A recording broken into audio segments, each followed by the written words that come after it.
আমরা চাই চাঁদাবাদ, সন্ত্রাস এবং নৈরাজ্যহীন একটা বাংলাদেশ। এই পরিবেশ তৈরি করার জন্য আমাদের যেই দল আমাদের ইনভাইট করবে অথবা আমাদের বলবে যে আমরা আপনাদের নিশ্চয়তা দিতেছি বাংলাদেশে কোনো ধর্ষণ হবে না, খুন হবে না, কোনো রাহাজানি হবে না, চাঁদাবাজি হবে না, আমরা সেই দলেরই সাপোর্ট করব।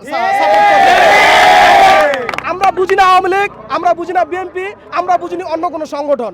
আমরা বুঝি বাংলাদেশের ছাত্ররা যেহেতু এত বড় একটা ঘটনা ঘটাইতে পারছে, ইনশাল্লাহ আমরা বাংলাদেশের ছাত্রদের হাত ধরে আমরা বাংলাদেশ চাঁদামুক্ত হওয়ার প্রত্যাশা করি।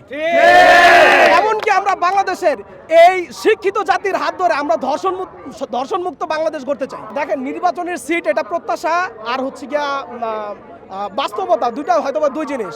আমরা প্রত্যাশা করব বাংলাদেশের মানুষ তথা আমরা বাংলাদেশের মানুষ তাই চাই যারা আমাদেরকে সকল ধরনের নৈরাজ্য এবং দুর্নীতিমুক্ত বাংলাদেশ গিফট দিতে পারে বা বাংলাদেশ আমাদেরকে কি মানে উপহার দিতে পারে। এর জন্য আমরা যে যার পছন্দ আমরা তারই তো ভোট দিব, এটাই তো স্বাভাবিক।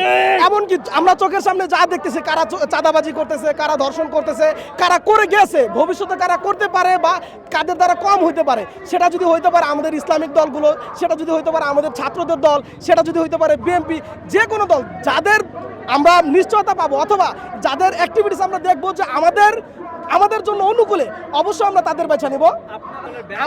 আমার পিছনে যারা আসছে তারা ছাত্র, আমি সাধারণ জনগণ। না, আমি কোনো দলের ম্যান্ডেট নাই, বাট আমাদের ওদের ভালো লাগতেছে।